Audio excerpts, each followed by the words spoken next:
Greetings, St. Mary's. Welcome to our first ever virtual children's homilist. One of the things that we're going to be introducing to you over the next several weeks, because we cannot gather together, is over the cloud and the internet, we'll be providing you with children's homilies on Sunday mornings. And so, to start off our very first children's homilist, I'm excited to introduce you to my own children, Gabriella and Jonathan.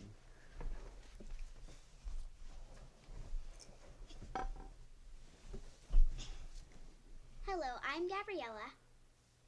And this is Jonathan. Today I'm going to be reading you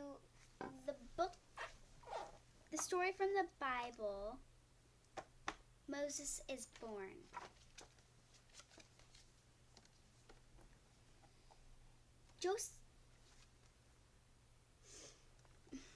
Joseph died and all his brothers. Joseph died and all his brothers, but the children of Israel kept on having children. A new king came to power in Egypt, who didn't know Joseph. He warned his people, "There are way too many of these Israelites.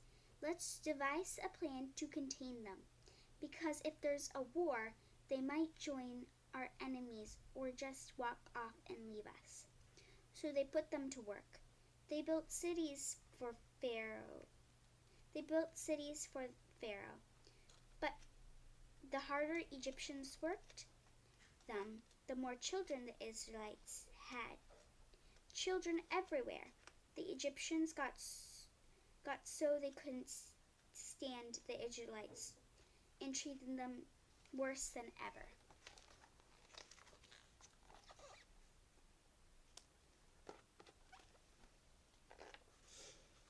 The king of Egypt had a talk with the two Hebrew midwives. He said, "When a Hebrew woman delivers a boy, kill him. If it's a girl, let her live." But the midwives respected God and didn't do what the king of Egypt ordered. The king of Egypt called in the midwives. Why didn't you obey my orders?" The midwives answered Pharaoh, "The Hebrew women have their babies before the midwife can get there." God was pleased with the midwives, and God gave them families of their own. So Pharaoh commanded all his people, "Every boy that is born, drown him in the Nile, but let the girls live."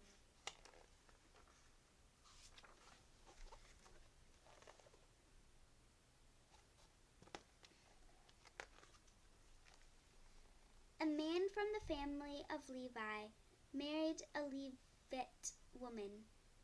The woman had a son. She saw there was something special about him and hid him for 3 months.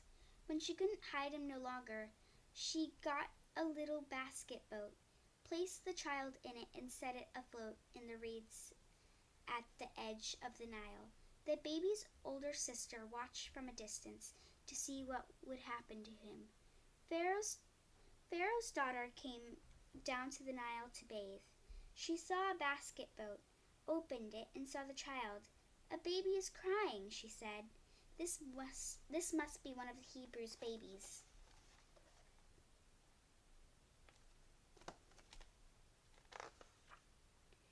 Then her sister ran up. "Do you want me to get a nursing mother from the Hebrews for you?" Pharaoh's daughter said yes.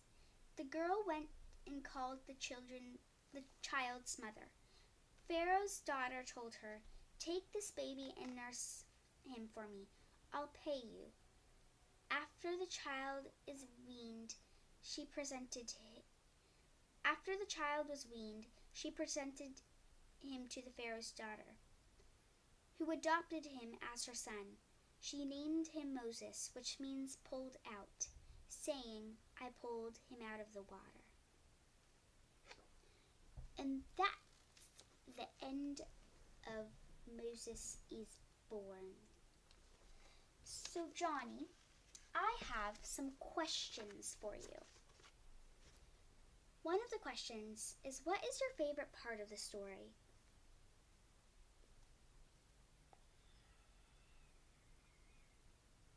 Gabrielle, maybe you should tell about your favorite part of the story that might help Jonathan. Well, my favorite part of the story is when the Pharaoh's daughter pulls the baby out of the water and lets the baby live and says she'll adopt him as her own. Johnny, what's your favorite part?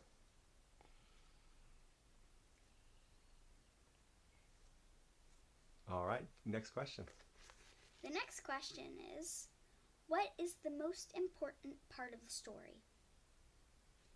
I think the most important part of the story is that The baby got pulled out of the water. I think it's that basically the same thing as I like. The Pharaoh's daughter said she'll adopt him as her own. What is God trying to tell us in this story? I think he's trying to tell us to love others.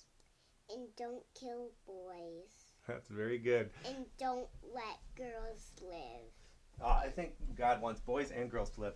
That was lovely. Thank you, Gabrielle and Jonathan. And thank you all for joining us in our first children's homily. Look for more to come. Thank you all. Blessings. And we'll see you in the cloud together as the one community of St. Mary's in the love and grace of Jesus Christ. More to come. Bye-bye. Say bye-bye, kids.